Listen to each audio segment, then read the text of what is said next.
Zoltowski, goddammit, talk so he can. I got muted. I'm sorry. I didn't realize I hit the key. I was literally talking that whole time. I'm upset. It's 100. It's 144 milligrams per can of dip. So divide that by 20.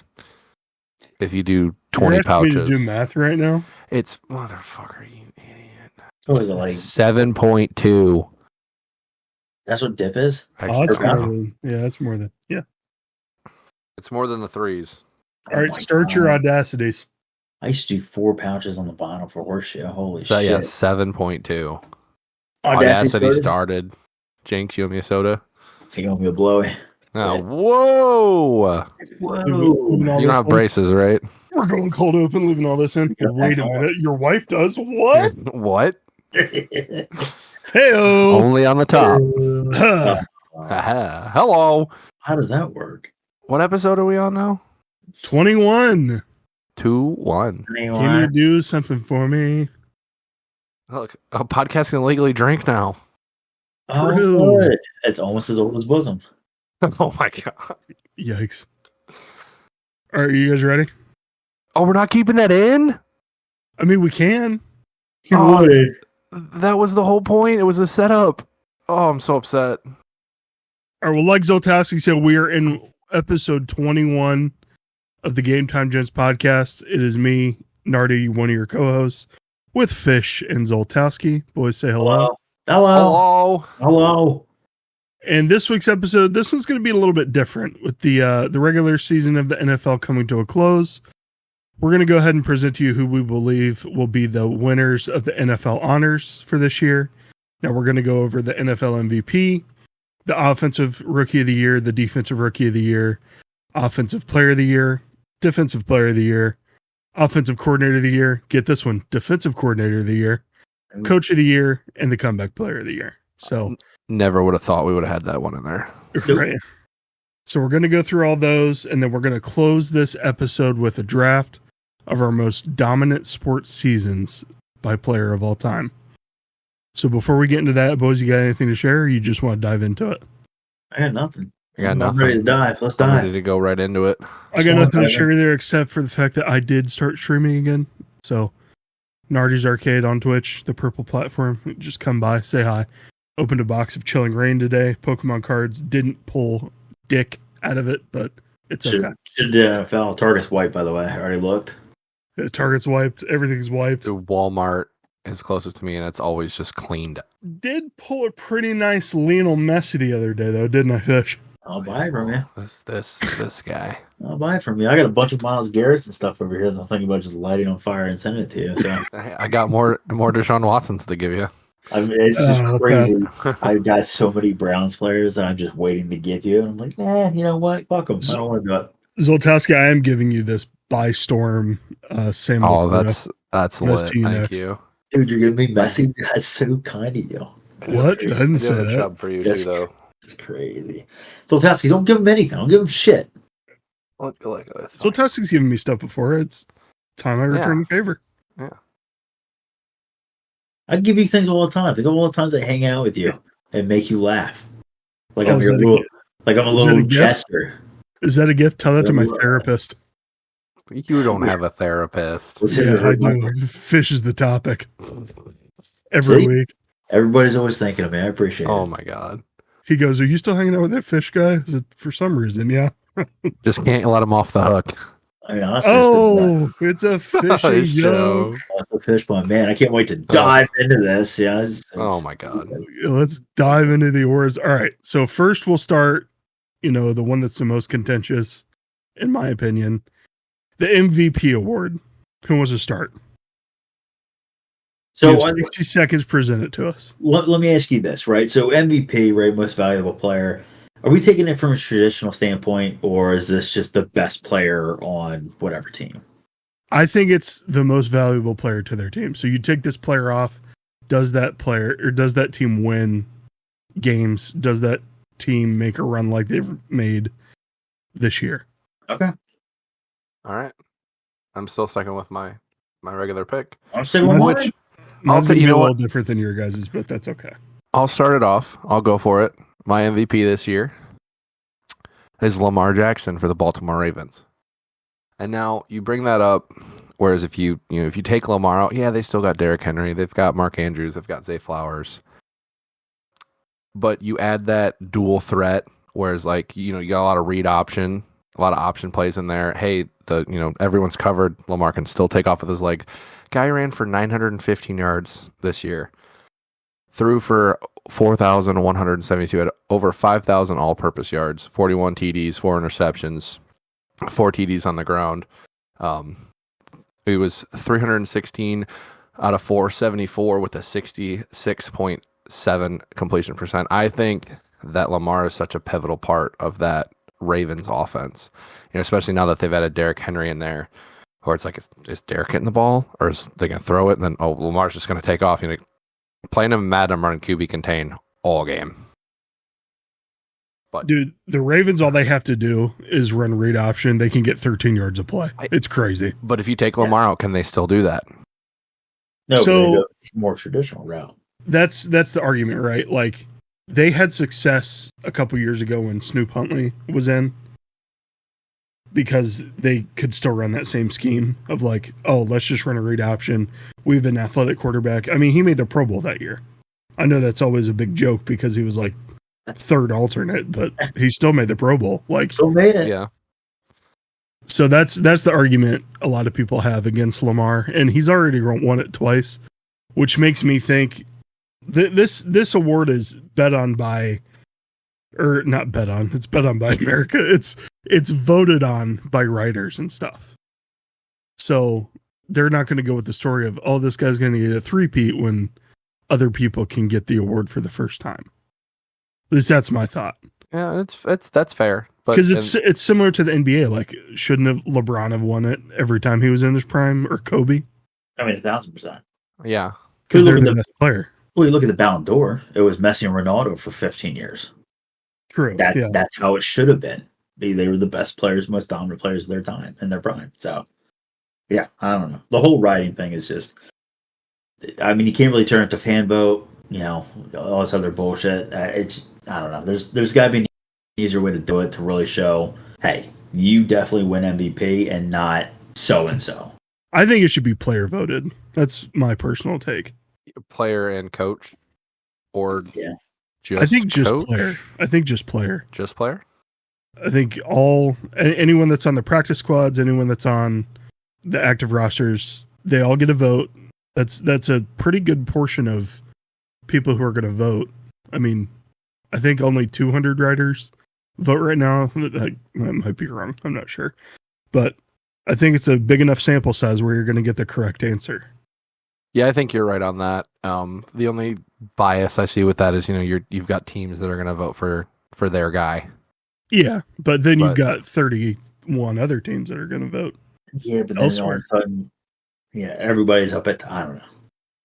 It's not a bad idea on paper, but I think you're right. I think it's going to be hey, all the practice squad guys vote for me. It's similar to what the NFL Network does with the top 100 list. That's player voted. So you get guys that are number one that really, really should be number one, and then some guys don't even make the list. And sure, there's probably a little bit of politics involved there, but who knows? I did just want to run through the Vegas odds right now for NFL MVP.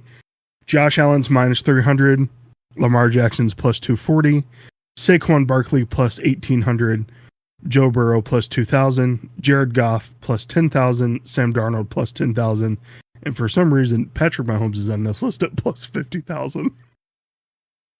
And he had an awful year for Patrick Mahomes standards. So bad. So, Zoltowski, I would say yours is a good pick at plus 240. That's a good pick, Zoltowski. Pretty decent pick. But Fish, who do you have for NFL MVP? I got NFL MVP. I'm going to go with Josh Allen. I think, he played all the games this year. We've seen him year after year. No matter who he has on his team, he's one of those dual threat quarterbacks, but he's not as quick and nimble as Lamar.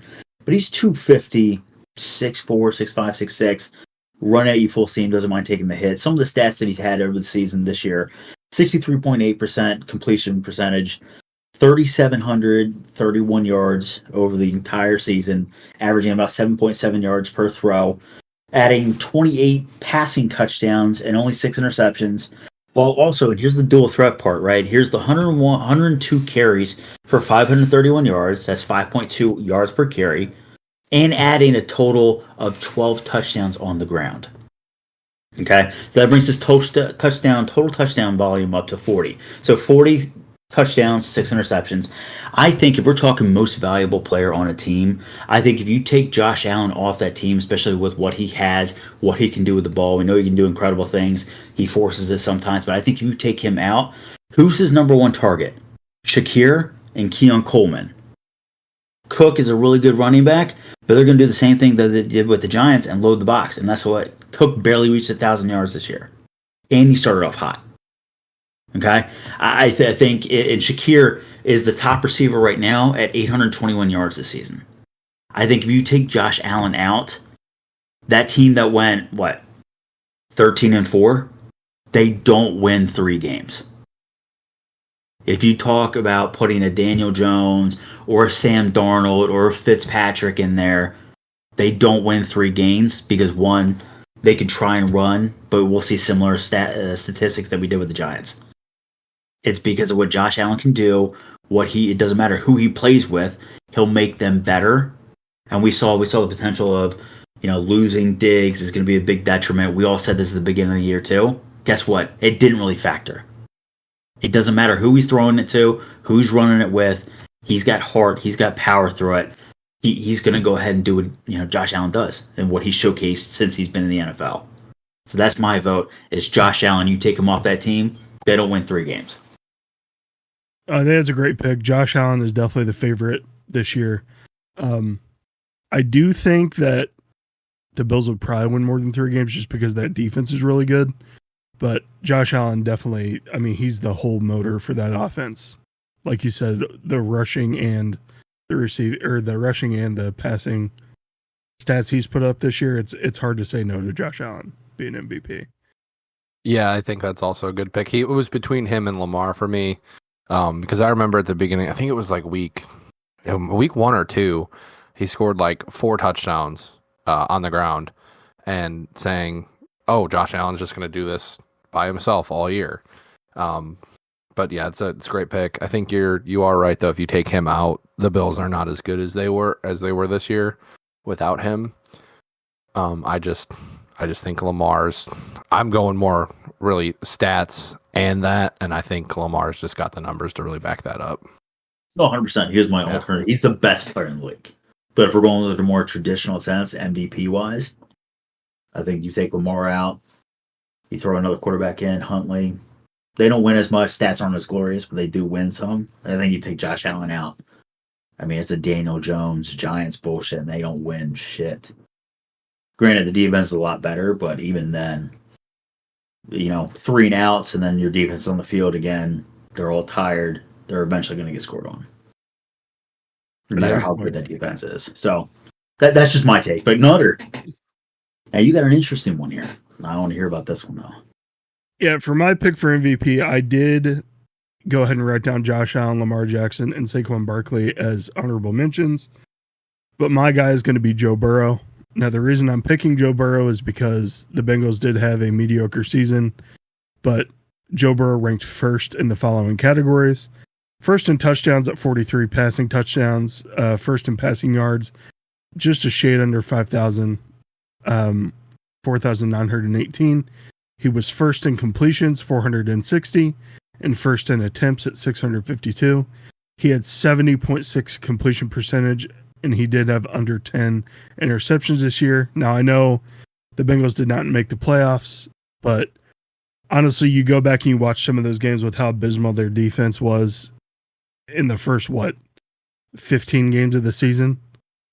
Yeah, it's just about. I don't know if you plug any other quarterback in there other than the big 3 that we named, if they win, and Patrick Mahomes, obviously, if they win, 4 games, 3 games, or a game at all. I know they have playmakers on the outside, but somebody's got to get them the ball. And Joe Burrow's ability to extend plays when he's under pressure, which, let's be honest, with the offensive line, he is under pressure quite a bit. I think he deserves the MVP this year.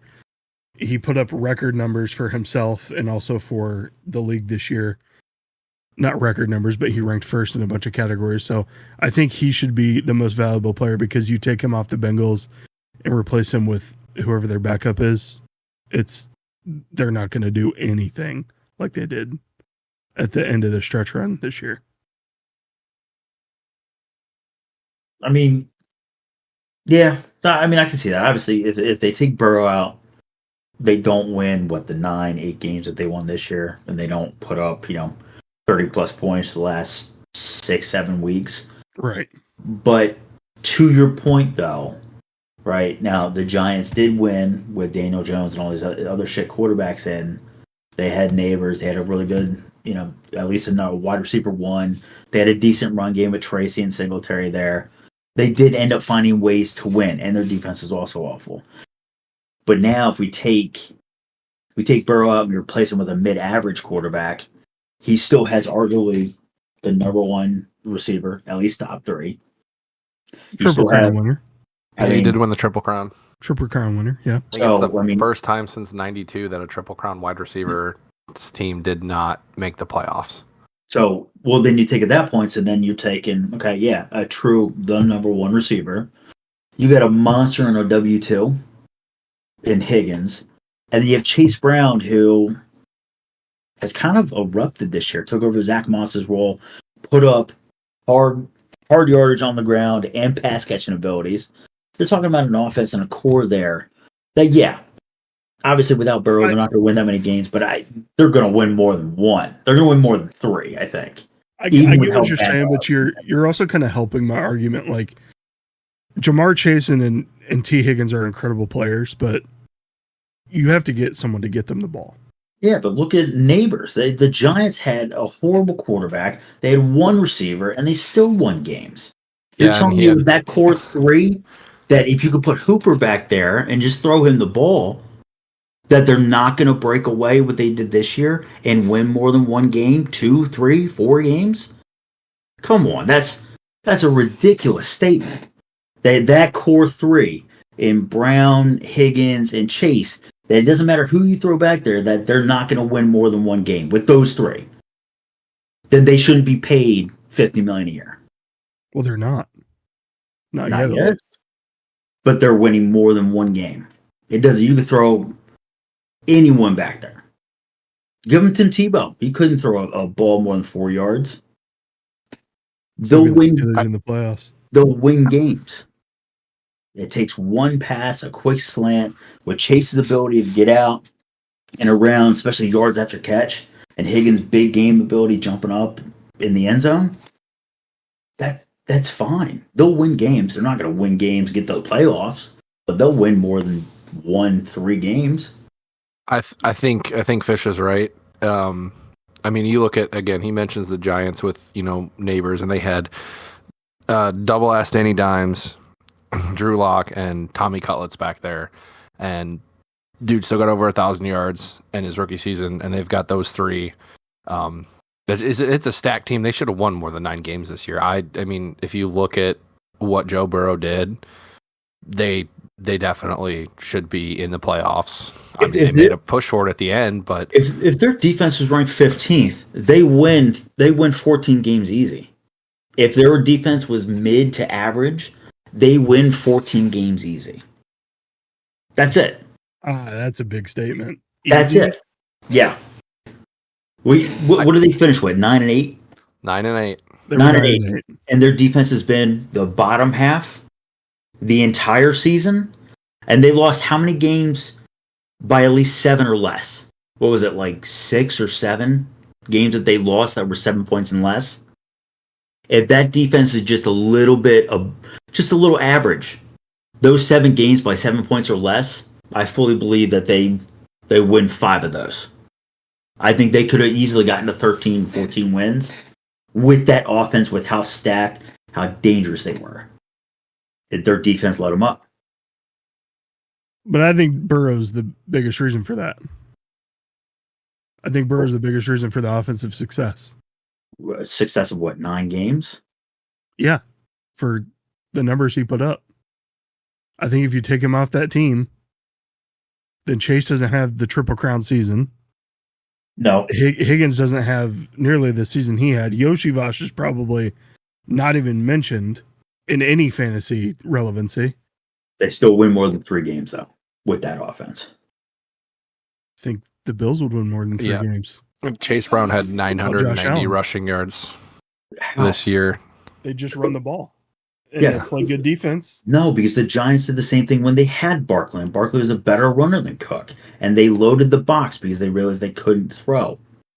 Well, it's not apples to apples. Yeah, you can't. The thing is you can't load the box on the Bengals, even without Burrow there, because you've got Chase and Higgins on the outside. You've got 2 really, really good receivers. That, I mean, it's a, hey, he's down there somewhere, honestly, kind of situation. Right. And I think you can take Daniel Jones and put him in Joe Burrow's spot, and they'll still win 9 games with that offense. I disagree. See, I don't know about that. I disagree. They win more than 3, but like you said, though, if you take Josh Allen out, about 3. You put Daniel Jones on that offense, they win about 3. No, we haven't seen because you're only focusing on the position players. That offensive line for the Bengals is horrible. Look, we thought the same thing with Sam Darnold when he played with Carolina, when he played with the Jets, and now what did he finish with Minnesota? 14 wins. 14 wins. 4,319 yards. But how many wins did he have in Carolina and New York? I think he had a lot. There's a reason why they got rid of him, and they're still in the same position that they are. And he didn't have near the weapons and threats that the Bengals have right now. And neither did Daniel Jones. And he was also under pressure majority of the time. He would hike the ball and look, blink, and there's 5 guys in front of him that are not on his team. So, yeah, when you have to do a quick out and you have to force the ball down the field because your O-line can't hold anything. Now, I'm not comparing Daniel Jones and Burrow that they're on the same level. There's no way in hell that they are. But I'm not, Daniel Jones, I think, could win at least 3 games with that offense. You're probably right. He could win 3. I know I'm right. Daniel Jones is going to have a hidden gem. He's going to go to some team that he'll pop off for a week, and then of course. No, I think Burrow's the best player or the most valuable player this year for his offense, for his team. That's just my personal take. I get that. That's your opinion, and you're entitled to that. I mean, he's not going to win the MVP. He's not very high in the what's it called, the odds. So he's probably not going to win. It's going to be one of your 2 guys, but I think Joe Burrow deserves a little more hype than he's getting right now for the season he put out this year.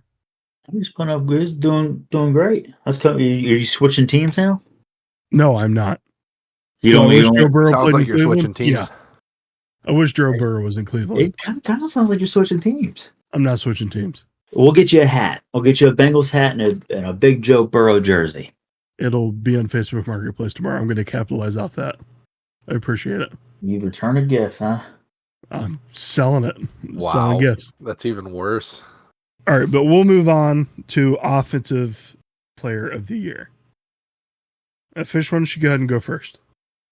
Oh, mine's a little bit biased. I wish he broke the record, but, based off what we saw with Zay Flowers, I'm glad that we didn't play any of the starters. I'm going with Saquon Barkley.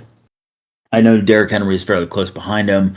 Saquon kind of took it away after he had a few consecutive good weeks. 345 carries this year for 2,005 yards. Excuse me if I could read. Averaging about 5.8 yards per carry.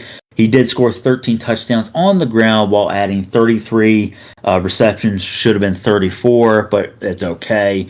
For 278 and 2 touchdowns there as well. The big thing that is kind of glaring to me is that 11 out of the 16 games that he played, now he did get hurt in 2 of them as well. So keep that in mind, and he sat out on the last one. 11 out of the 16 games that he had 100 yards or more in that game. Most of it coming in the second half, which was those 70-yard, 55-yard runs. He's got to be. Now, again, there's a plethora of players. You got Lamar. If he doesn't win MVP, he'll probably be offensive player of the year. But I think it's time that we show a little bit more love to some running backs. And why not show love to Saquon Barkley? He's done incredible things as a running back, even with his age, getting past his prime, dealing with the Giants. Finally finds a team with a good offensive line, good team around him, and just showcases what he can actually do. So he's my vote for offensive player of the year. Yeah, 2,000-yard season, nothing to sneeze at. I'm gonna hop in there too, and he was also mine. I mean, he could have played just the first half of that last week, and for the Eagles' sake, I'm glad he didn't, because you never know what's going to happen. You look at the Packers, and then you look at, like you said, Zay Flowers.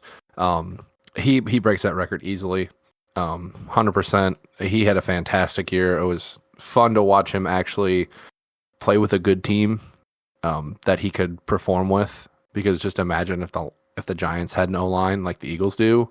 I mean, we would have seen him rush for 2,000 yards, I think at least one, maybe two more times. I would agree with that. Yeah. Mm-hmm. Yeah. And now we just got to work. He's just got to work on catching the ball, because I know exactly the play you're talking about. Yeah, it should have been another catch and possibly a touchdown, but it's okay. We're having fun. So you both pick Saquon? Yeah. I got Saquon locked in. I got Saquon. Saquon was one of my honorable mentions along with Jamar Chase. But I went with actually your MVP pick, Zoltowski. I went with Lamar Jackson as Offensive Player of the Year. The way I looked at Offensive and Defensive Player of the Year this year, I looked at these like, if I'm a coach on the opposite team, who am I going to have to scheme for differently than I normally would other players? And for me, that's Lamar Jackson. He had over 4,000 passing yards, like you said, almost 1,000 rushing yards, 45 total touchdowns, and only 4 interceptions. It's hard to stop a guy like that, especially when, you have to worry about the other players on his team. But Lamar Jackson is the Offensive Player of the Year for me. Well, it sounds like you're, talking to him like he's the most valuable player if you have to scheme around him. But it's a good pick, though. It's a good pick. Why am I getting fucking thrown to the fire here? Can we all just make picks and go on? I'm making picks. I'm confused. Sounds like you're jumping ship. You're taking the favorites over here, Fish. Huh? Oh, look, this is just purely based on what my knowledge is this year. Are they favorites? Yeah, Saquon Barkley's minus 5,000. He's probably going to win that award. He's got that locked up. Honestly, go ahead. Derrick Henry's plus 2,000. Jamar Chase plus 2,500. Lamar Jackson plus 3,500. And then there's multiple players behind them. But you think if Saquon breaks the record, he wins MVP? I don't think so. No, I think that's unfortunately. I think that's a quarterback. Yeah, it's always a quarterback thing. So dumb. I don't remember last time a non-quarterback has won that. Well, you never know. I mean, the Heisman last time, a cornerback won a Heisman was Charles Woodson, right? I mean, you never know. Weird shit could happen. If Saquon breaks the record, right? I mean, that would be monumental. It really is. It's like, how do you ignore history and not give him MVP? But yeah, I get it. It's going to be a quarterback thing. The guy hands the ball most, So I get that. Yeah. So. Yeah. Well, I'll kick off Defensive Player of the Year. So I did go with, I believe he's the favorite last time I checked. But I love me a good edge rusher here. I went with TJ Watt for the Pittsburgh Steelers. Trust me, he had a great year. 61 total tackles, 40 solo, 21 assists, 11 and a half sacks with 6 forced fumbles and 2 fumble recoveries. You talk about having to scheme around a guy. You got to make not scheming. We're talking scheme, but like you know that you're having your tackles just practicing on how fast can you kick back all week to stop this man. Oh, hey, watch out for the spins, watch out for the rips, watch out for the swims. He's very good at what he does. Put your floaters on, dude. Honorable mention though. If he wouldn't have got hurt, it would have been the other D end that we all know and love. But that's fine. I'm upset about it. Leave me alone. Rested your players when they're up. It's Aiden Hutchinson. Where's he right now? We know who you're talking about, but the people don't know who you're talking about. They would have known. They would have known. Because I said I was upset about it. Yeah, what if this is their first time listening? He's the same way that Mason's talking about Patty Mahomes. Listen, I'm not that bad. Who? Now here's a guy. God, I'm just glad you got nobody picked Patty Mahomes because he has had a horrible year, and I think they lose. I think they're one and done in the playoffs. No, I can't believe Patrick Mahomes is even on the MVP list. That's crazy to me. Insane. But who wants about hurting his own players? Maybe. Who wants? Dude, he shafted me so hard. Go ahead, Fish. I'll take it. So I went a different route. So typically, linebackers, DNs. There's a lot of great DNs. Myles Garrett, TJ, a bunch of other guys out there. But I went more. I don't think we show enough love to cornerbacks. Yeah, their stats aren't as flashy and as glaring or as fantastic as a lot of the D linemen or DNs. But I went Patrick Surtain. I think this guy for Denver. We know that he's been the number one corner in the league since he's been in the league for the last 4 years. What he does is he ranks first in missed tackles in the league, which is 0, which is 0. So that's huge. We'll just go ahead and sit there. He's fifth in interceptions with 4, and then he's only allowed 37 this year. He's always going against the number one, those Jamar Chases, the Garrett Wilsons, and somehow still finds a way to lock them down. Even the more physical receivers in Mike Williams and DK Metcalf still finds a way to no safety help over top, especially when we watch a lot of the film, especially with Denver, how exciting they've been with Bo Nix this year. We tend to watch the defense as well. And the guy's just a steel trap on there. He kind of reminds me of Darrelle Revis back in his day with Revis Island. You throw that way, it's either picked, batted, or the very rare chance of a catch. But I think you have a better odds of hitting the lottery than watching Surtain miss a ball or anything like that. So I would say that Patrick Surtain doesn't get enough love than what we saw. I think with Bo Nix showcasing how good Denver has been this year, I think he's gotten a little bit more love, but not enough. So he's my defensive player of the year. It's a great pick, yeah.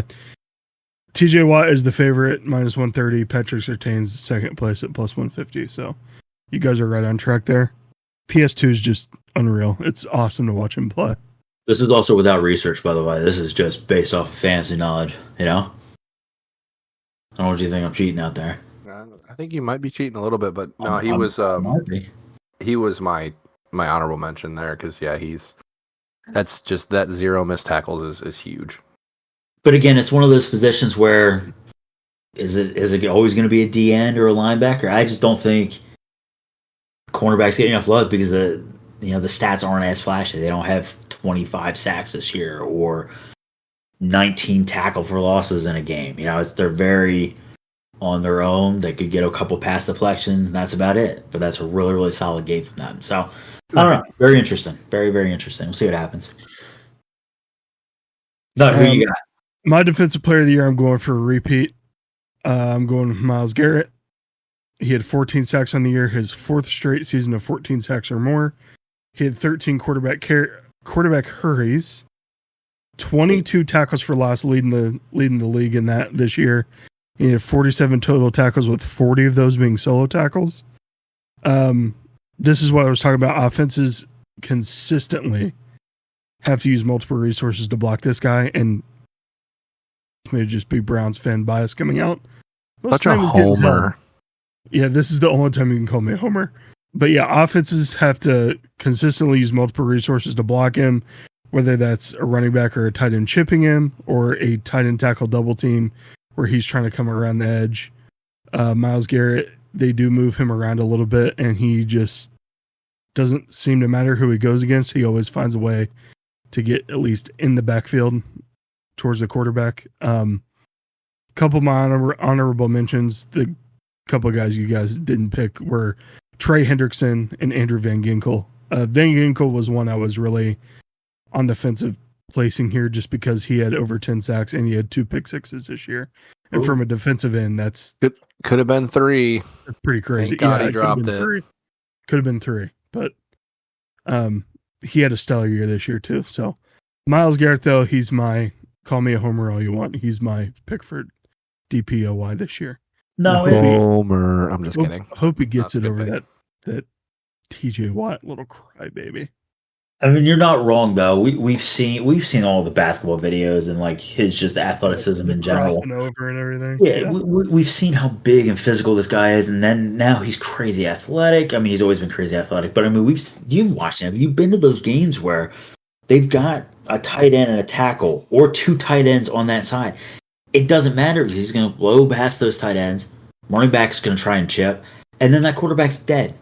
So it really doesn't matter. I think that's a solid pick, and it wouldn't surprise me if he gets it. I think it's well deserved, especially with how I hate to say it, how shitty the Browns have been this year. Horrible. I mean, just horrible. That would be the only bright side. But remember, you got that ticking time bomb of 2 years. You got to get something going to keep him around. So, it'll be unfortunate if you guys lose him. Yeah, we might lose him this year. Who knows? I don't think so. I think with all the stories coming out. I think he gives it one more. I hope so. I hope he retires in Brown. He'll get Trey Lance. He'll be fine. He'll be fine. Let's go, Trey Lance. No, they're projecting either Shador or Cam Ward is going to get taken second pick by the Browns. That wouldn't be too bad. I hope they go with Cam Ward over Shador. Yes, I agree. You don't want to know where he goes. Yeah, I've seen play football. That's it. Yeah, I've seen so much on him. It's not the fucking Giants. Who's got the first pick this year? The Titans. The Titans going to take a quarterback? They're going to ride with Will Levis. They're not riding with Levi's. You think they are? Yes. I don't think so. Who's he been throwing to? You know what? That's a fair point. They haven't given him a chance. Look, we talk about this all the time, that they draft these great quarterbacks in college, and they play on these shit teams, and like, oh, you didn't do anything in the first year? Yeah, who the fuck am I supposed to throw to? I mean, he had Calvin Ridley and D-Hop.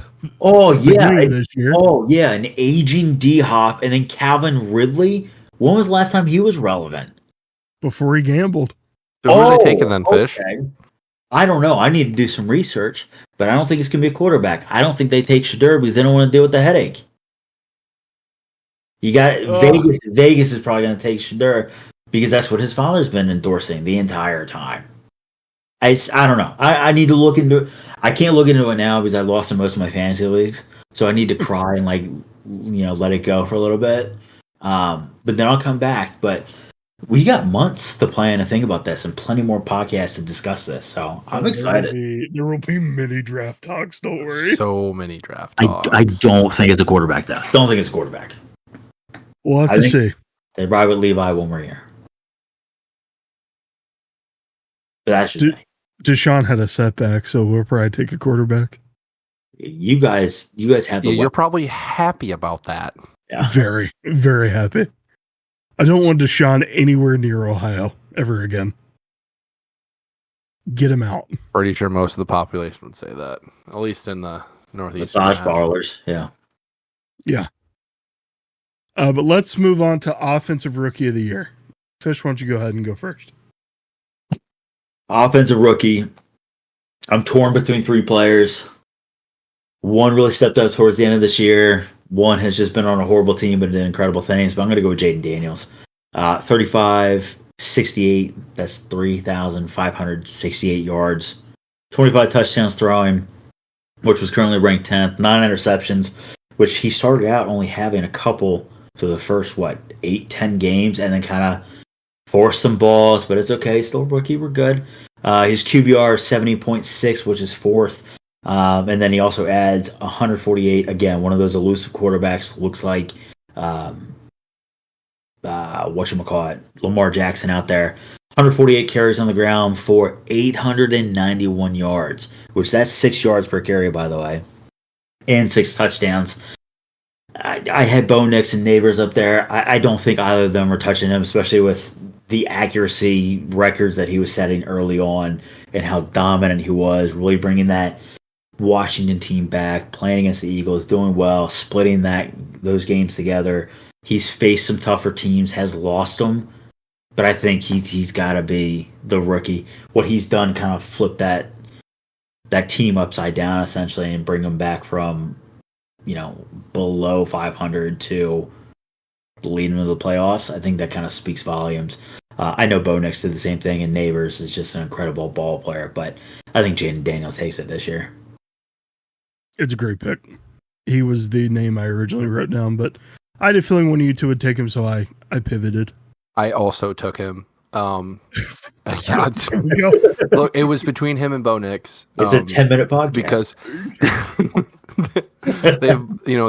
they both struggled early on, but really turned around, led two struggling franchises back to the playoffs.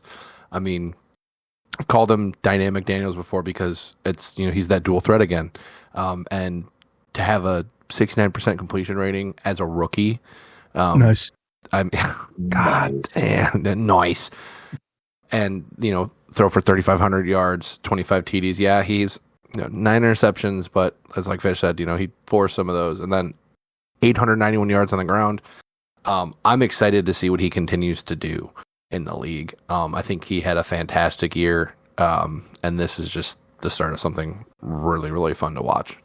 I mean, hopefully it's not the same curse that RG3 had, because he was also very exciting and had similar stats to Jaden Daniels, and then he took one hit, and that was the end of his career. So, knock on wood, fingers crossed, nothing happens. Obviously, we'd love to see another Lamar Jackson type. I hate the fact that it's in our division, but it is what it is. He's exciting to play against and watch, but... Hey, you still got the Giants and the Cowgirls in there. You'll be fine. As long as Jerry Jones is still owner, I am loving it. So he'll be there till he dies. Hopefully it's not till 120. Yeah, hopefully he lives a long, long time. Looks like Mike McCarthy still might be the coach for the Cowboys too next year. I did see that. He's talking to the Bears apparently. No, they blocked it. Oh, did they? Did they? I didn't see that. Oh my god. They're gonna pay Micah.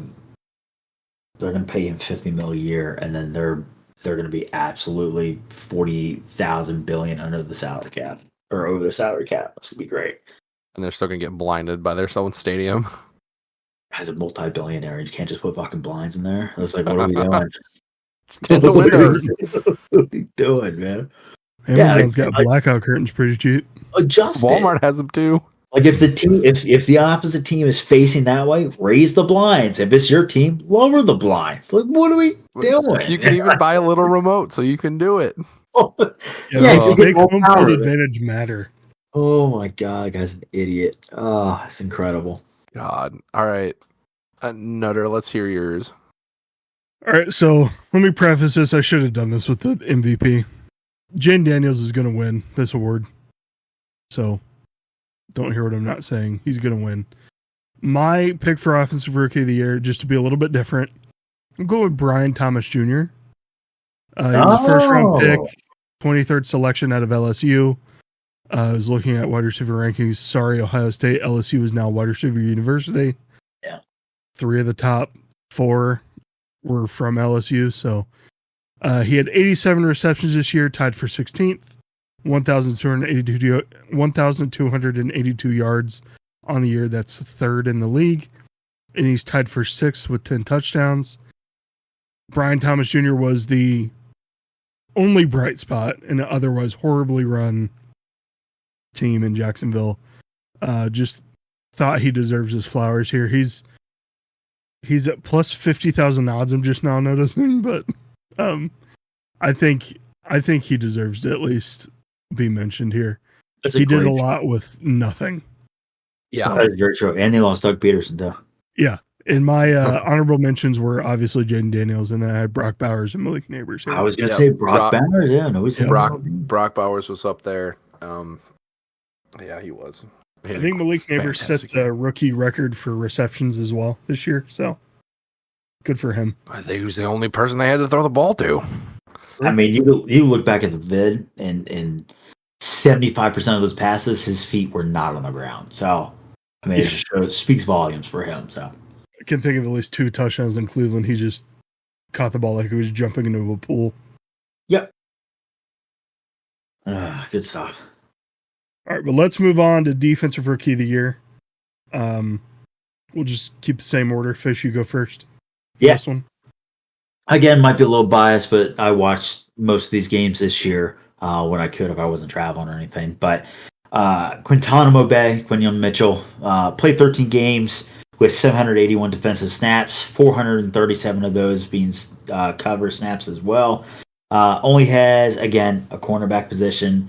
It's not flashy. It's not showy. But he only had 37 solo tackles and 9 assisted tackles. But coverage shows he only allowed 0.9 yards per coverage snap, which is the second fewest against cornerbacks as a rookie. I think the only person ahead of him was Surtain. So quarterbacks, yeah, I mean, absolutely. Quarterbacks completed 51.1% of their passes thrown to Quintanamo Bay. That's 6th lowest. And then he also ranks, and here's something that was very interesting when I was seeing this, ranks 2nd in forced incompletions percentage with 23.4 incompletion percentages. So, I mean, this guy, I've watched him. I thought it was a fluke the first few games. Now, there's been a couple times where some people have scored on him. I think Puka's one or Cup or one of the two. But, again, for a rookie doing the shit that he's been doing, I hate to say it for a third time, but speaks volumes. He might be the brand new bright side of the Eagles defense, especially with an aging Slay. For what this kid has done in 13 games with that defense, with Vic Fangio back there as well, leading the charge. I mean, this guy I think is undoubtedly the defensive player of the year for rookies. So that's just my take, though. Yeah, that's a great pick. Great college he went to too. Go Rockets. But he was up there for me. I think if he would have got a couple picks, like even 2 or 3, he'd have been a shoo-in for me.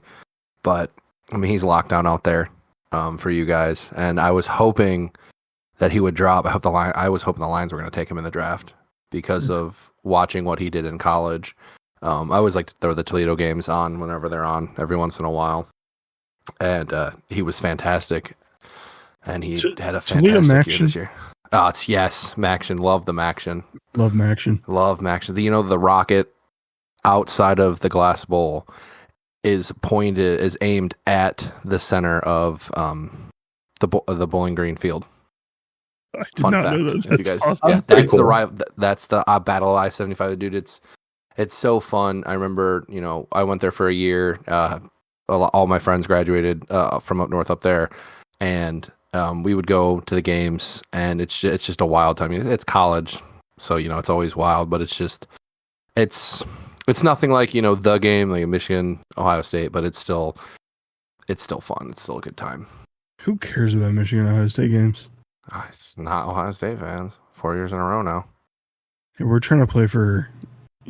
I'll say it again. I've said it so many times to so many people. $20 million roster. You guys shouldn't have lost a goddamn game all year. Just rustling your jimmies, dude. You are rustling my jimmies. You can't say that though. Who's your defensive player of the year? Sorry, rookie. I had to take a minute. Had to take a second there. But my rookie. Stop seeing red. We're good. My mic's hot. Hot. My defensive rookie of the year is Jared Verse from the Rams, linebacker.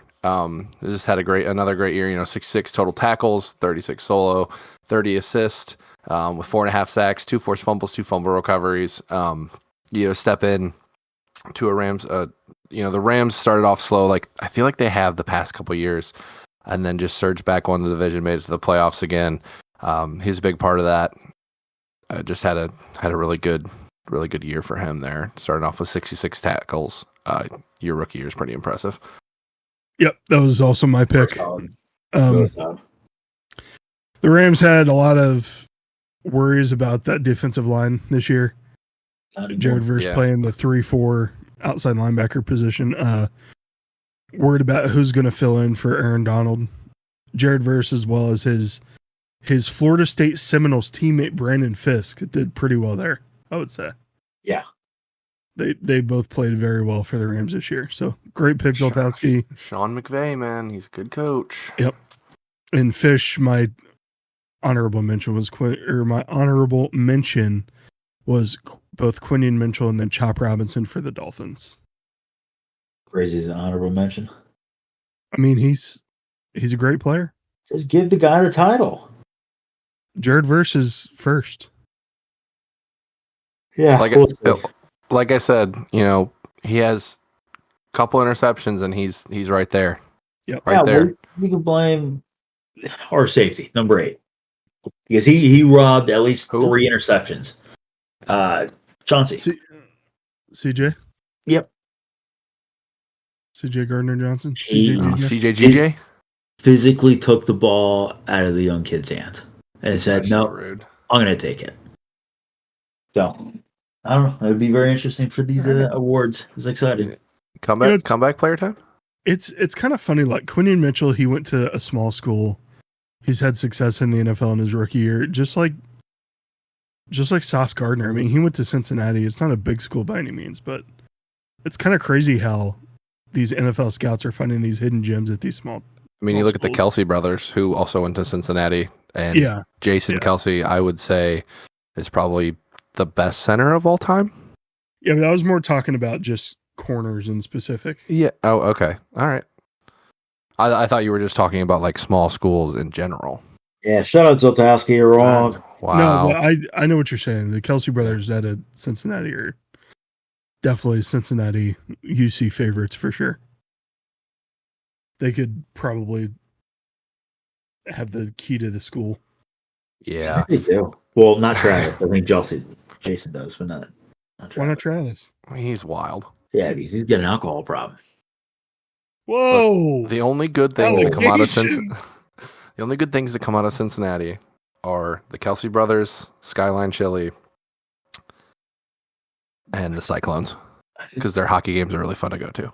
Let me just say the views of Ian, Fish, and Gravati do not reflect the views of this podcast. We love Travis Kelce. We love Taylor Swift on this podcast. Nope. I don't. Big Swifties. Liz does. Not a Swiftie. Huge Swiftie fans here. Nope. Swifties. Guys, not put words in my mouth. But they will come after us. That's fine. That's fine. I'm ready. That's more viewers for us then.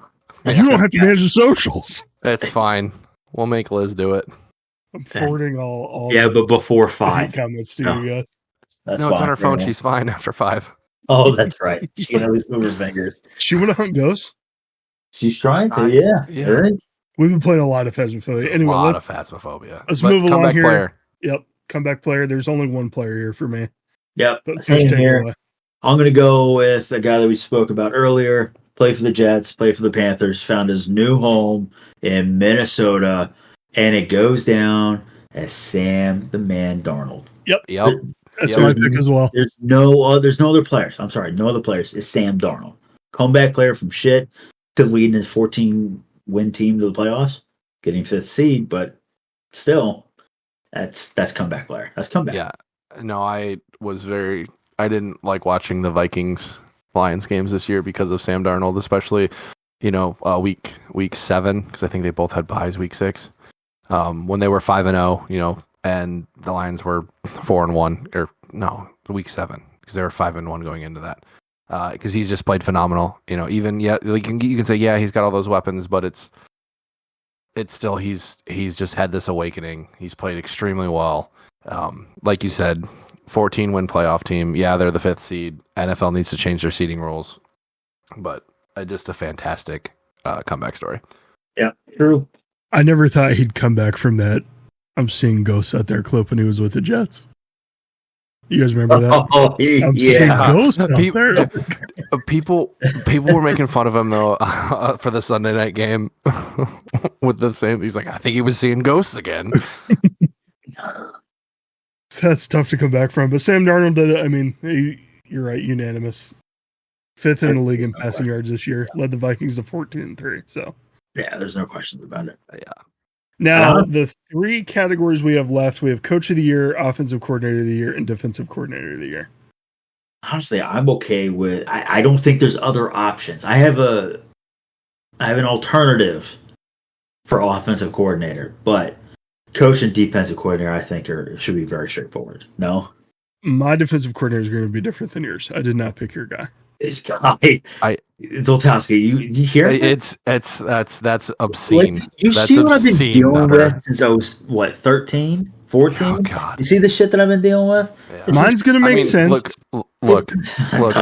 Let's get We the all unanimous have one out of the way. OC, right? We all have the same OC. I think Yes. that's the one we have unanimous. And Nutter, why don't you go ahead? The hottest head coaching candidate for 2025, Ben Johnson. Yes. He is the unanimous offensive coordinator of the year. 100%. He's a head coach next year, 100%, and I'm upset about it. Yeah. You better get somebody. But he's earned that. That offense is 33.2 points per game and averaging 263.2 yards per game. Crazy. I mean, those, and I saw someone talking about it. It was, I can't remember if it was FS1 or ESPN, but the trick plays. Yeah, they're like, oh, why would you use that against the Bears, or why would you use that against this team? It's because then these teams now have to think about, oh, well, what about if Jared Goff stumbles? Is he actually falling, or is he gonna lob a deep ball over our head, or this, that, and the other? I mean, he's a genius. It's all fun games to you fake stumble and then you tear your ACL. Or you mollywop a team by 40 points and decide to keep all your starters out there. Yeah, look, we got Teddy Bridgewater now. We're good. You're fucking insane. Look, just give the ball to Gibbs. That's true. He might be the fastest man alive. Honestly, just stick Hendon Hooker out there. I don't know. J-Mo's really fast too, man. But I don't know. It's just something about you don't really see J-Mo in stride. Yeah. Until he's in the end zone. The camera guy's like, holy shit, I missed that. But Gibbs, I mean, you see it right up front, and as soon as he turns that corner, he's gone. Guy, it's gone. It's terrifying. Who's the Lions general manager? Why is his name escaping me right now? Oh, God. Man deserves to be executive of the year. I don't know. Howard Roseman might have that spot, to be honest. Brad Holmes. I don't know who that is, but good on him. Yeah. I just looked it up. I'll be honest with you because I couldn't remember his name. That's what happens to us. It happens. It's okay. But you said you think there's another unanimous one? Or do you think not for offensive? Oh, no. Yeah, but coach, though, right? Coach, yeah. Are we going head coach of the year or defensive coordinator? Which one do you want to do first? Head coach. Because we know defensive coordinator is different. You just said it. Yeah, boys. None of us are going to agree, and none of the viewers will agree, or listeners. But it's okay. We'll let you have your opinion. But you go ahead with head coach. Fish, you go first. It's got to be Dan Campbell. Oh, I think it's Dan Campbell.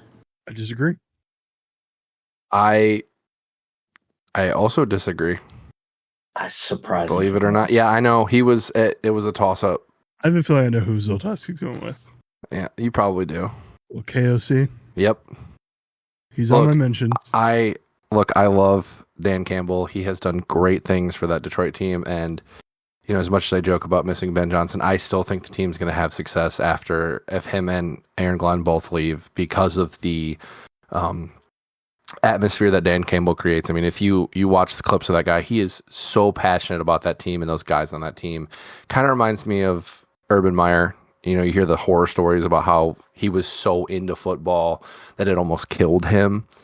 Dan Campbell is great. That's why he won it last year. But I mean, KOC, again, we talk about this Minnesota team who we thought were just going to be nothing. They weren't going to do a damn thing. They were going to be last in the division. They were going to lose to everybody. They didn't have a quarterback. This is a 14-win team. I mean, he's done a great job rallying these guys, coaching with his quarterback. This team has done way better than I thought they would have. And you've got it's kind of like Dan Campbell last year with the Lions. It was like, hey, we're coming off. I think they were 8-8. They knocked the Packers out of the playoffs, and then it's like, oh, hey, it's 23, it's a new year.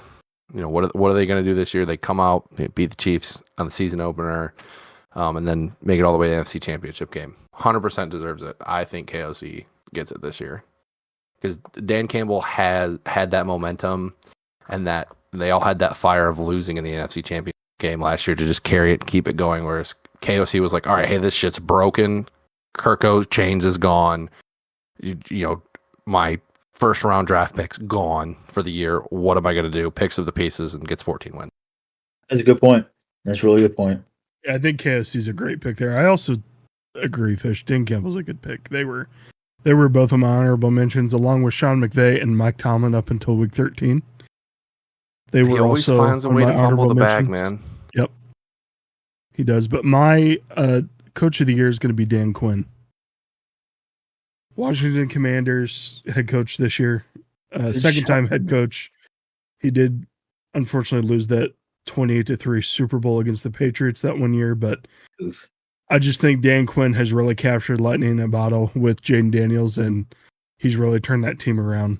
I mean, they're in the playoffs. So I don't even know what their division or what their record was last year, but to go 12-5 off of what they were last year and all the turmoil that team has had, you know, with their owner, who has recently sold the team, Dan Snyder.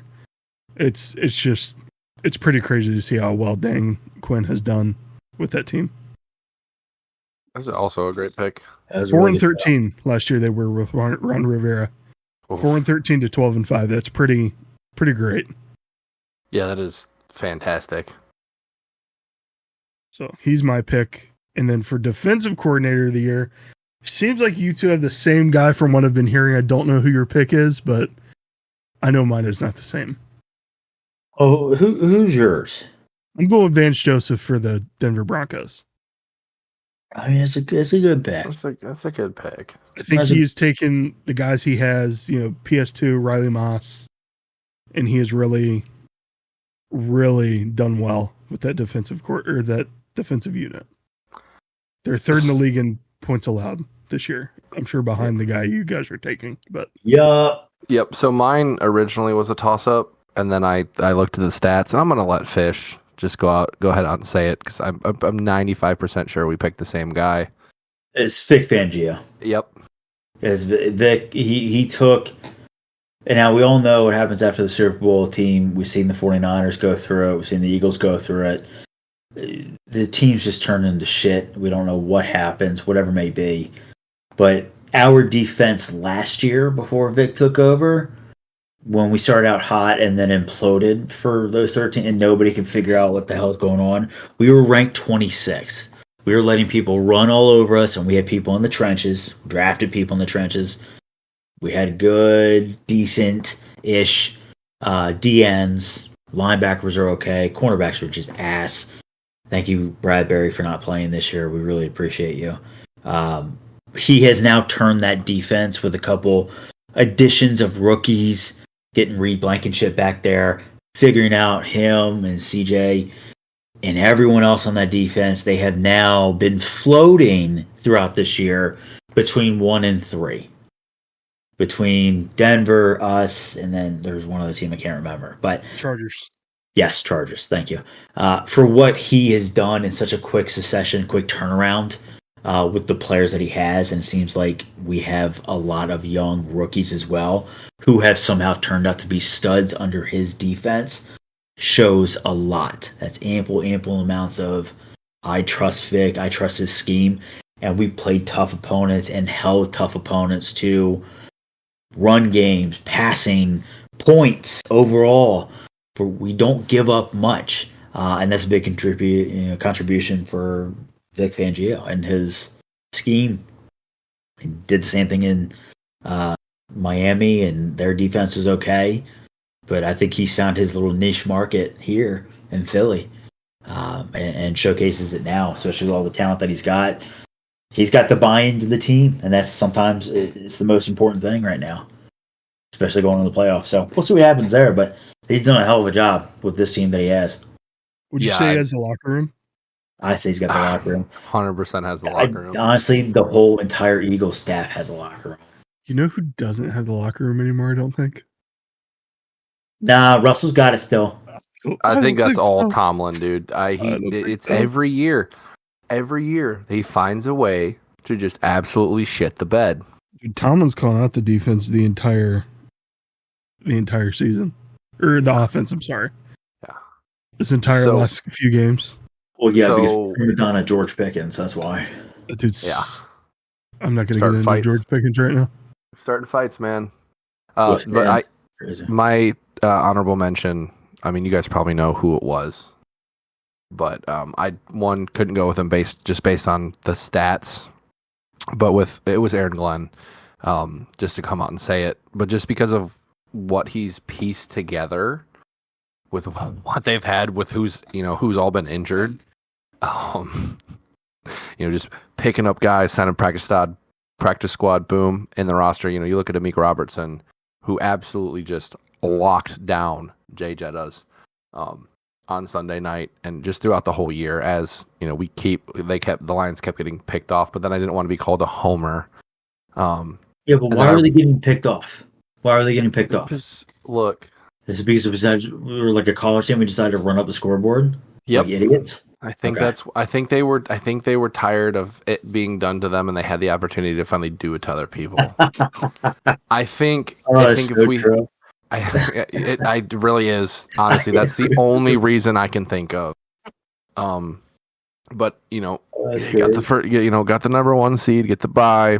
Anzalone looked great on Sunday when he came back. He did. He looked good, especially with the Billy Club that he had. That was awesome. I love the Billy Club. Did you see the delay of game he drew? Yeah. That was. Having him back's huge.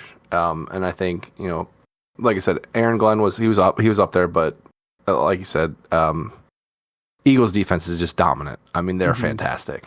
So. At every level too. We haven't seen this. I think this beats the 17 team. With that defense is really good, but I mean, holy shit! Every level, it doesn't matter. We could take one player out and sub another player in, and they still do well. I don't know. It's a really weird dynamic, especially with Cooper, DeJean, Mustard out there. Guys crushing. White cornerbacks are back, baby. And exciting whites. We love it. I don't know if we can say that, but we're here for it. We can. They have T-shirts. Oh yeah, they do. Like Chip and Cooper DeJean. Who's your offensive coordinator, Fish, for the Eagles? Kellen Moore. Oh, okay. I was gonna say if it's another Italian, you guys have the most Italian coaching staff I've ever heard. No, we got great value Napoleon Dynamite Kellen Moore. Guy looks like he just drinks different flavor milks out in a field, but the farmer's milk. Yeah. This one tastes like you got in an onion patch. That makes a cool play. So it's a lot easier when you have like a Saquon and AJ. There's not just like one player focal point of the team. So at least Sirianni's giving up the keys a little bit. He's got the keys. Give them up. That's it. So, but that was good. That was a good little thing there. Did we go over your defense coordinator? Yeah, Vance Joseph. That's right. He's been pretty consistent with the Broncos. They gave up less than 100 yards a game rushing, and they only averaged 18.3 points a game. So that's why they had such a good year this year. Them and Bo Nix. Bo Nix is tandem there. That's a nice little tandem. I like the tandem. Cortland Sutton slept on all year. Always Marvin Mims too. Marvin Mims, dude. Pretty crazy. That kind of shafted me in the playoffs, but whatever. Are you guys ready to go to the draft portion of the show? The draft one. I'm excited about this one. Our draft this week, like we said, is most dominant sports seasons by a player. And this is of all time across all sports. So let's get into our draft, to our little drum roll here.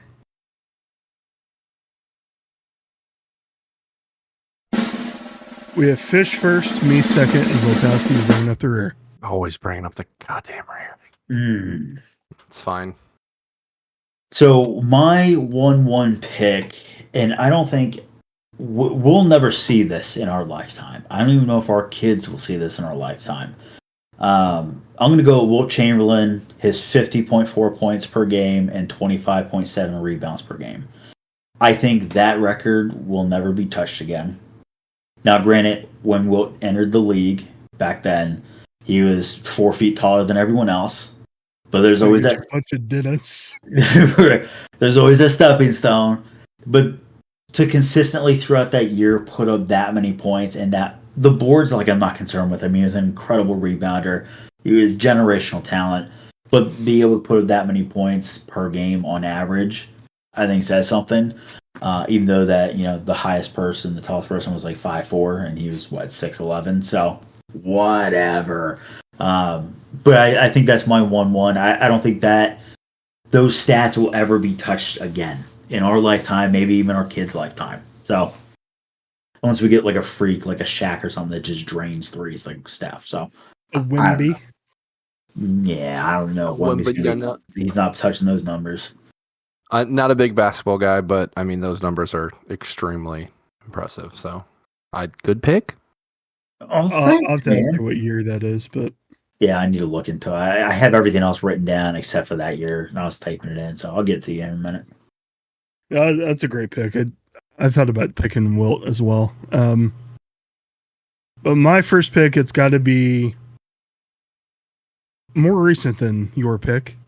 I'm going to go with Tom Brady's 2007 season. Yep, it's on my list, you bastard. It was 16-0. Yep. He threw 50 touchdowns. I'm trying to see how many yards he threw. 4,806 yards. I mean, just going 16-0 in the NFL in today's age is pretty outrageous.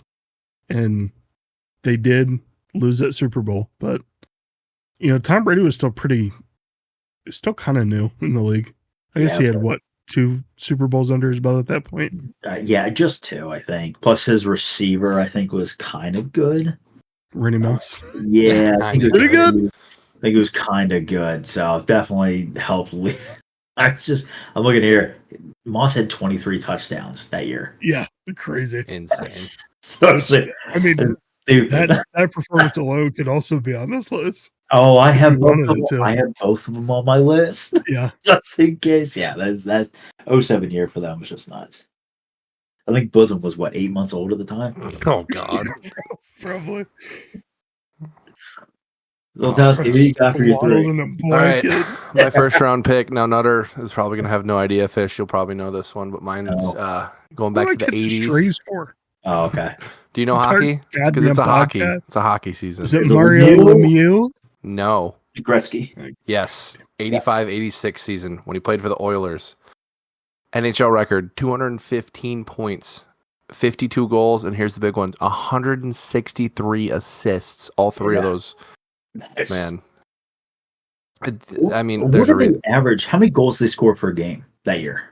I mean, it's got to be 15, 16? I feel like I'm playing on NHL 04 on GameCube, and I lowered all the opponent's stats down.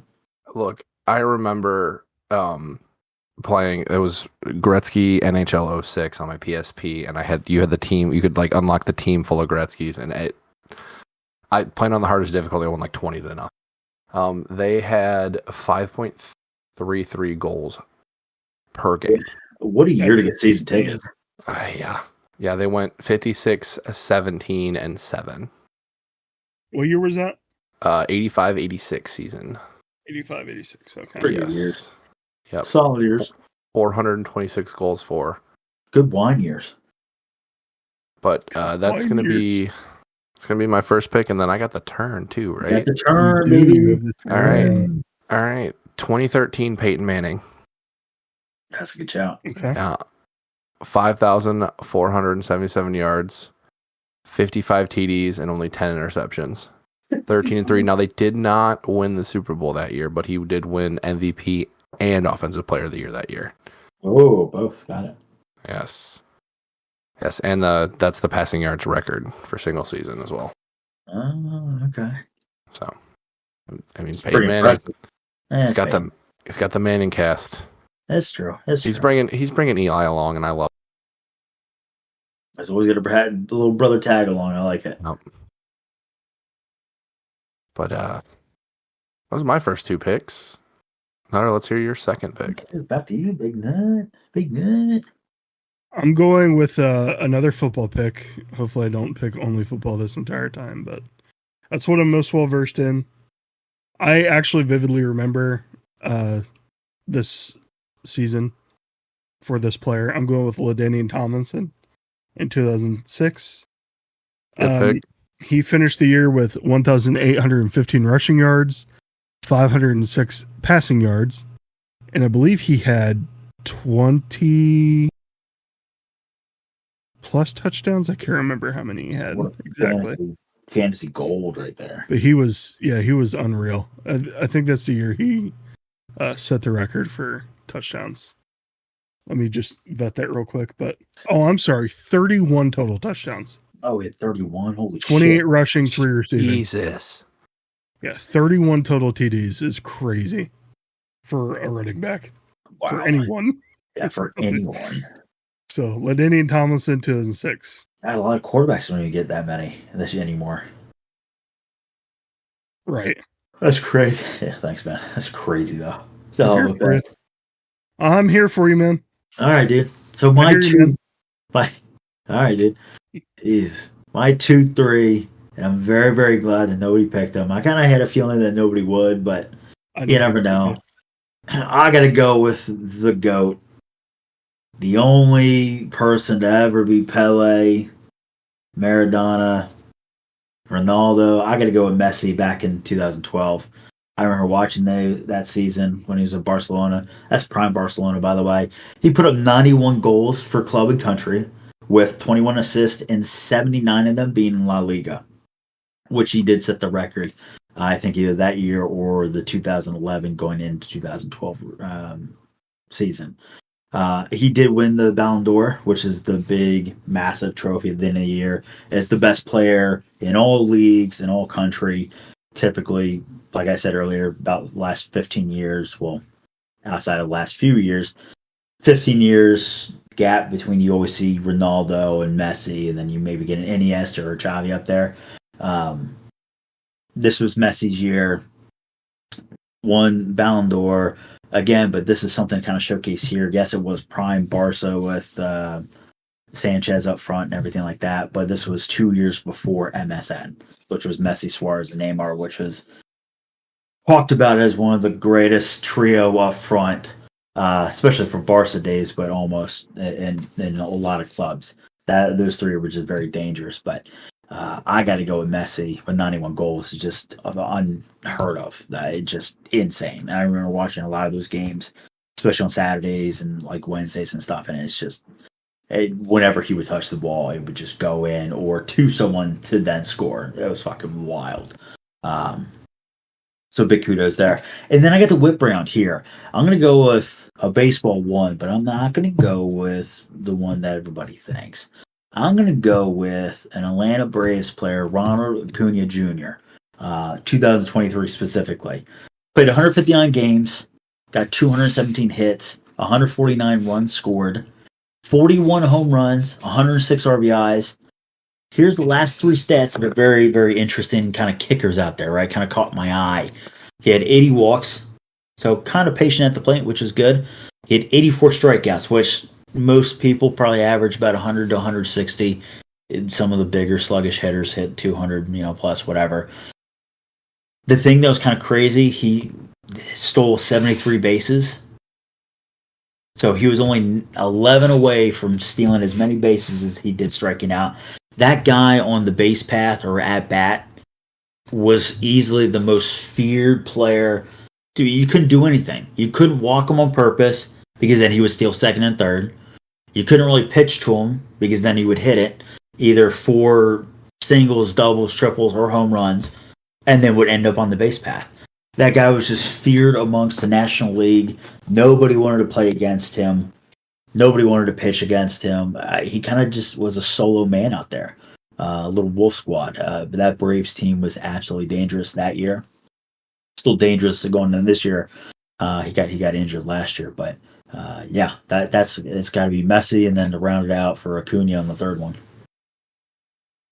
That's a great pick. I had no idea he did all that in 2023.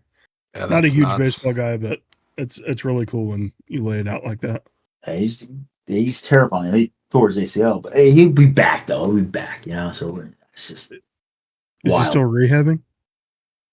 I think he got hurt early last year, so he should probably on the tail end of his rehabbing. So he should be playing this year. You might miss the first few weeks, maybe a month, but he'll be back. But the ACL, those knee injuries is tough to come from. So. Yep, definitely. My next pick, I'm going to stick with football. I know I said I didn't want to do all football. I promise my last pick won't be football, but I would be remiss if I didn't mention Barry Sanders' single season 1988 at Oklahoma State. It was in peril this year of being taken over. He had, sorry, let me scroll back up here to where I had it. He had 2,628 yards, 37 touchdowns on the year, plus 222 yards and 5 touchdowns in the bowl game, and he won the Heisman that year. So I'm going Barry Sanders in 1988 at Oklahoma State. You bastard. Great pick. A solid Great one. running back. Good pick. Wish He's the just Lions wouldn't have screwed him so bad. Human joystick out there. Love watching old footage of Barry Sanders. We weren't alive yet, but just great to watch that. Yeah, it's a really good pick. Definitely took it from me. Sorry, man. It's fine. It's my turn now, right? It is your turn. All right. I am also going to venture into the realm of baseball. Fish probably knows which one to pick, though. That's gotta be. It's got to be the 2024 Shohei Ohtani season. Mm-hmm. Yeah. I mean, it joins and starts the 50 for 50 club, 50 home runs, 50 stolen bases. He was close to getting 60, I think, too, especially in the playoffs. They win the World Series. Bats 310, which is solid. Second in home runs with 54, second in RBIs with 130, and an OPS of 1.036, which puts him in second. I mean, everyone, he signed that huge deal. He was the talk of the town when he played for the Angels, when he could pitch and hit. People talk about him being the next Barry Bonds, or not Barry Bonds. I'm sorry, Babe Ruth. Slip of the tongue there. But I think he might even be better than him, especially in this day and age with the players that we've seen. You mentioned Ronald Acuna. You look at some of the pitchers we have. He's just a different beast out there. Yeah, you're not wrong. Unfortunately, it's tough to admit it. So I know that one probably stings a lot, but you can't knock greatness. All right, and then on the turn, back to me. So I'm going to go back to hockey for this one. Going in the 90s this time. I'm going to go with a goaltender. A man by the name of Dominik Hasek, who was just an animal. You've probably seen the clips of him when he would skate out, guys coming down the breakaway, and he would just throw himself out there. But I'm going specifically for his 97-98 with the Buffalo Sabres. Where they made it to the conference finals. They weren't the best, but Hasek played. He was insane. He had a .93 save percentage that year. He stopped 2,000, or he had 2,177 shots against him. So he saved 93% of those. That's stupid. Yeah, his goals against average was 2.27. He had 13 shutouts. I'm sorry, his average was, I was looking at the wrong numbers. 2,149 shots against, 2.09 goals against.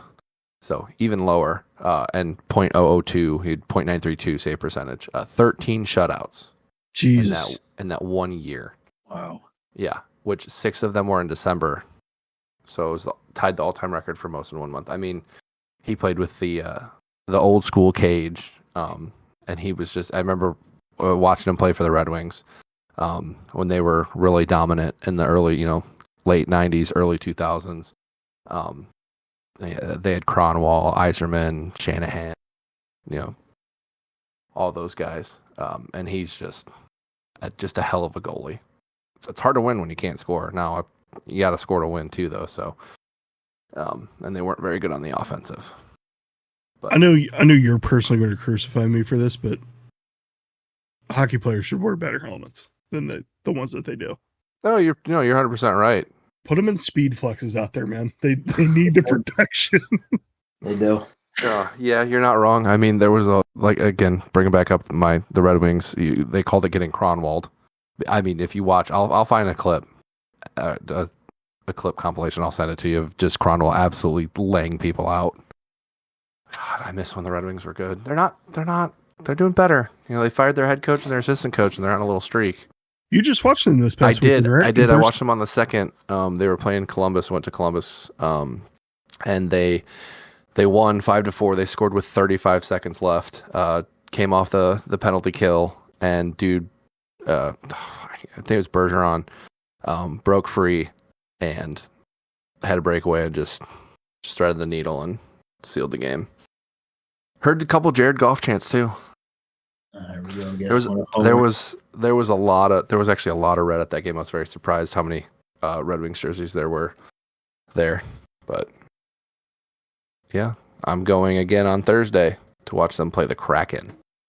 Nice. So get to see get to see a new franchise. Get to watch Bedard play this year too. I got Blackhawks tickets. I love the Kraken's logo. Yes, they have the first female assistant coach in the NHL as well. Nice. Yep. That's just serve Kraken at the Kraken game. True. They should. I think they serve squid. I actually don't know. I'll find out. I know what kind of Kraken fish he's talking about. I know what he's talking about too. I'm just trying to avoid it because I can't really. He's got to drive, folks. All right. That's my last pick. That's a good pick. It's a solid pick. I like the hockey players in there. It's good. Always good to see.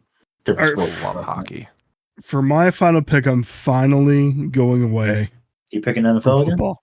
I'm getting away from football. As a college? To be fair, my last pick wasn't NFL. It was college football. But I'm getting away from the NFL. I'm going with a performance that lasted 21 years. Ooh. This man, it all started in 1991. He held the belt for 21 years at WrestleMania. It's not this stupid wrestling, is it? I'm going with Undertaker. No, I'm just kidding. I just God. pull your leg. That's No, my real pick. Dumb sport. My real pick. Stupid. It's so asinine. Guys are just naked out there wrestling each other. All scripted. I wanted to see how. Yeah, you're right. It is, but it's a stuntman show, dude. Oh, hit a guy with and soap operas. It's redneck anime with the chair. We're getting far off the beaten path here, but you started it. No, my real pick, and even though I am a diehard Cleveland fan, yes, right. I am a diehard Cavaliers fan. Since when? I'm picking Michael Jordan's 90-91 season. He had 31.5 points average, 6 rebound average, won the NBA title, the MVP, and the Finals MVP. He is my GOAT. I don't care. I know everybody picks LeBron that's under the age of 30. Michael Jordan's a true GOAT. You're not wrong. We saw the GOAT performance, right, when LeBron left the Cavaliers. What did they do? Fuck off. That's what they did. LeBron comes back and wins a championship. You're telling me that's not the greatest of all time? Look at all the stats. Different conversation. LeBron left the Cavs for 4 years? They played basketball those 4 years? It's when you stopped watching and following I know.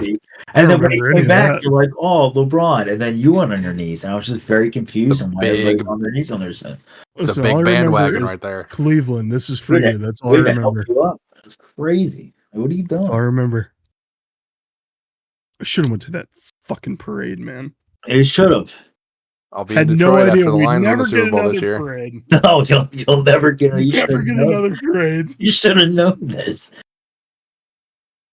But I mean, it's the same thing. I should have watched the Eagles play in the Super Bowl. I had the tickets pulled out with Pops and said, "Let's go." And he goes, "I can't. I got work." Fucking call off. This will never happen again. Well, it might happen. It'll happen this year. It might. Yeah. Fingers crossed. I'm calling Eagles Lions NFC championship game. I love that. Are you guys going to go to that game together if that happens? I think we should seriously consider it. I'm here for it to consider it. Even if it's just us two and let the girls like hang out with themselves and stuff. Yeah. You know? Yep. Just max out a credit card or two. I mean, Yeah. I didn't want to go or anything, but Well, I mean, you jumped so many teams. Who started with Cleveland, then it was don't you the dare. Bengals, then you went to the Steelers, and then no. eventually you hit Lamar. Like, I don't like. What are you doing? How fair weather is it over there? Are you getting a cold with the different seasons that are can't changing? believe this fucking slander right now. You're the my one. God. You're the one that brought it up. You're making me drop F-bombs over here. It's a family-friendly show, by the way. Fuck it, let's go with it.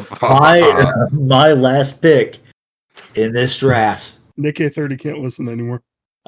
Who? The guy's a piece of shit anyway. My last pick, and I've kind of gone between two players.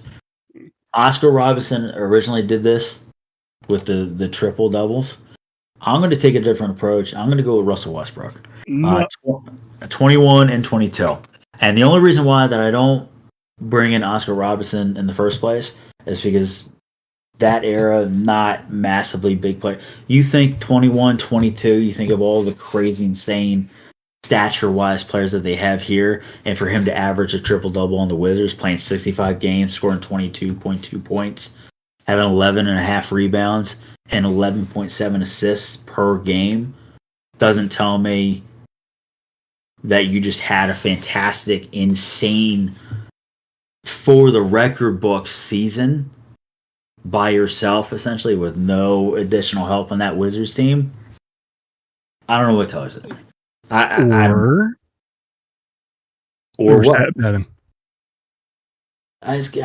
It could go both ways. I mean, some say that Wilt might have been stat padding. I mean, goddamn, Wilt, you put up 89 points in the third. You can chill out for a little bit, man. Just like relax. Nobody's telling Wilt that. Just like nobody told Russell, hey. And we all know he's always been 100% foot on the gas pedal. There's no breaks. No matter how much we're losing, we've seen it over the years at OKC, with the Wizards, or every other place that he's gone to. There's never a time where he's going to take his foot off the gas pedal. And that season, he kept his foot on the gas pedal no matter how bad the team was, no matter how bad they were losing. It seemed like he was the only one doing stuff. So he's my, for the record books, triple-double on average in this era. That says something. Playing against LeBron, Steph, Durant, all of them, that says something. I mean, mind to round out. I mean, like I said, I don't know basketball, but I do know that a triple double is impressive, and to average one, that's pretty crazy. Thank you, Zoltowski. It means a lot. There's been a lot of narrative around that season about stat padding. That's the only reason I brought that up. I mean, yeah. And you can't even compare that to Wilt. Wilt was playing Dennis and the guy that cleans his shoes at the bowling alley. Well, so here's Oscar Robertson's stats, right? Back in 61, 62, right, when he had the triple double, he averaged 42 points, 18 assists, 15 boards. That might have been just that game. Sorry, here's the actual triple stats. Where is it? It's just like, it doesn't matter. Like you said, they were paying. Jim the painter came over to paint the house, and then he did a suit up for the game at 4:30. It's just, I don't know. I think it's an incredible feat, regardless of their stat padding, whatever it may be. It's still tough to get a triple-double in this day and age with those freak athletes, big monster guys. You got the monsters in the NBA on every team. And to average a triple-double in a season consistently, it's a tough thing to do. I know it was a very exciting time for a lot of people that watch the NBA. Will he get it this game? Will he not? I mean, it's pretty impressive. A lot of narratives been thrown around past settings. A lot of narratives been thrown around you jumping ship to 3 different teams in your division. So I don't know. That's just you. It's just you. All right, you tell me. I mean, you tell me. Honey, I'm going to be late for dinner. The Bulls need another big man.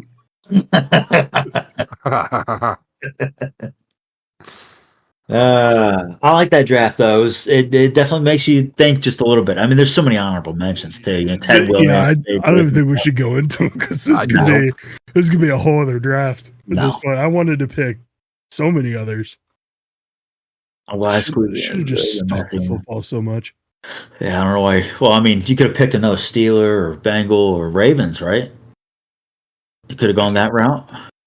I'm not going to say. I think he's becoming a Chiefs fan. I'm not going to say No, I'm a he's Browns definitely fan becoming a Chiefs and be fan. for told sure. I am a fair weather fan. There's no way. So Tassi doesn't every week, doesn't he go, I'm fucking done with this team, man. I'm done with it. I'm jumping ship. I'm jump ship now. Yeah, but It's I'm just always- always there the next week. It's not even every week. It's every day. It's every day we get on. Well, He goes, Every day he gets on. dude, I think it's a Done right with this kill. team. Yeah, Unless you- I'm jumping ship. I should tell you even more. I'm complaining every day. I'm obviously back with the team every day. Oh my! You know what? Just jump You- ship. You did go to all your games that you had this year. I'll give you that. Yeah, he And, wants and to you watch know these what? other You know teams what? play. You know what? It sucked. Okay. He got to It see cool players sucked. play. Did you get to see Lamar? Yeah. Yeah, so- that's awesome. So he went to go watch. Actually, we won that game. Mollywopped. Oh yeah. Oh, you did win that game. Yeah. We won that You were game. in your Ravens jersey though, right? You know who else I got to see? I think it was half and half. You had Deshaun. to sew two of them together. It sucked. I hate that guy. I mean, that's the Anyway. whole reason I got Blue Jackets tickets, so I could go watch the other teams play. Go. I'm not going Shame they don't play the stay Flyers. here and be slandered. They do like- play the Flyers. It's like next Tuesday, Yeah, you know. Yeah. See, next Tuesday, whatever. Tuesday. and it's a weird game. It is a weird game. I don't like it. All right, guys, got anything to say to the people before we go? No, be safe for the snow if you're in the Ohio, Kentucky area. Be safe. Yeah. From the snow. Supposed to get more this Friday, please. So Anywhere from here to Kansas City, be safe. Yeah, it's been insane.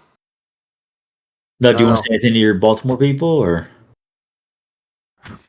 We'll give you Deshaun for Lamar. A horrible trade. It's not great, but it's on the table.